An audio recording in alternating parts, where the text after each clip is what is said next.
Assalamualaikum warahmatullahi wabarakatuh. Kenalkan, nama saya Faridul Rajmi dari kelas 3 PBAB YIN Syekh Nurjati Cirebon. Saya membuat video ini untuk memenuhi tugas mata kuliah pengantar pembelajaran bahasa asing. Kita ketahui bahwa manusia adalah makhluk yang sosial. Nah, di situ manusia membutuhkan yang namanya interaksi dengan manusia dan manusia yang lainnya. Nah, di sini bahasa merupakan sarana komunikasi utama dalam kehidupan sehari-hari, baik itu dalam tulisan, lisan, ataupun secara simbolis tertentu. Mau tidak mau, karena bahasa itu adalah salah satu alat komunikasi untuk berinteraksi sesama manusia satu dengan yang lainnya. Dalam pengertian, pemulihan bahasa ialah proses manusia yang mendapatkan kemampuan untuk menangkap, menghasilkan, dan menggunakannya dalam berkomunikasi. Nah, biasanya pemulihan bahasa itu merujuk pada pemulihan bahasa pertama yang didapatkan oleh si anak dari bahasa sang ibu. Bukan itu saja, pemulihan bahasa juga dapat dilakukan secara spontan, yaitu dengan kita berkomunikasi sehari-hari dalam mengobrol, berbicara, bercanda, dan lain-lain. Nah, dua ciri penting dari perubahan bahasa secara alamiah yang spontan terjadi dalam komunikasi sehari-hari dan bebas dari pimpinan sistematis yang disengaja. Dalam pengertian pembelajaran bahasa, biasanya objek bahasanya adalah bahasa kedua. Nah, istilah pembelajaran kedua ini karena bahasa kedua itu dapat dikuasai dengan proses belajar secara sadar dan sengaja.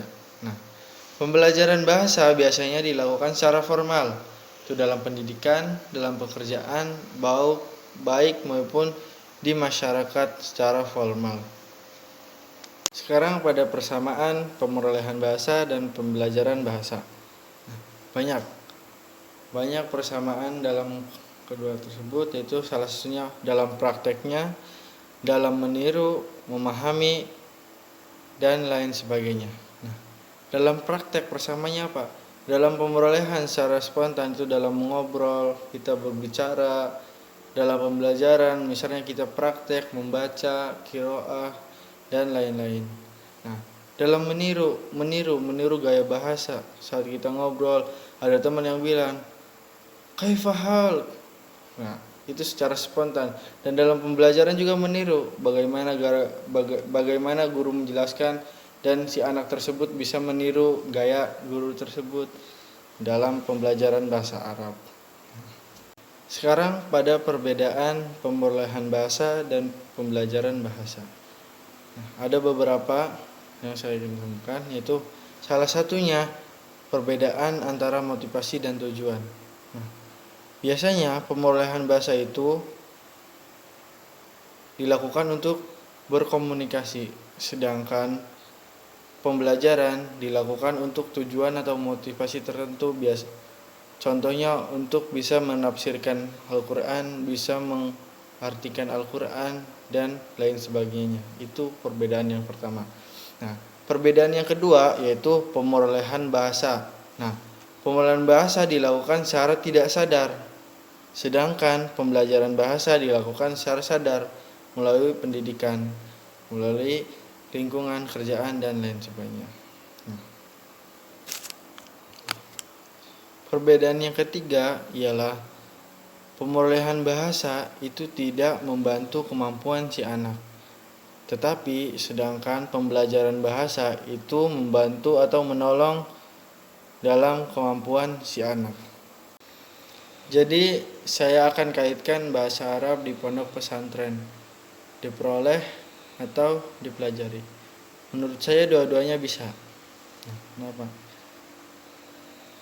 Kapan waktunya?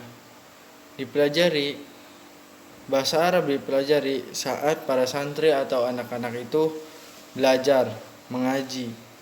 Nah, entah itu mata pelajaran bahasa Arabnya sendiri ataukah kitab-kitab yang lainnya seperti Sapinah, Tajwid yang lainnya. Karena kitab-kitab tersebut itu berbentuk tulisan Arab atau bahasa Arab. Nah, kapan bahasa Arab itu diperoleh? Saat seorang anak atau santri itu bermusyawarah atau mengobrol secara spontan tidak sengaja, kaifa hal, na'am, la, dan lain-lainnya. Dan menurut saya juga di pondok pesantren itu sangat efektif belajar bahasa Arab karena yang dikajinya itu adalah kitab-kitab berbahasa Arab. Nah, mohon maaf jika ada kesalahan, mohon dikoreksi untuk Bapak pengampun. Assalamualaikum warahmatullahi wabarakatuh.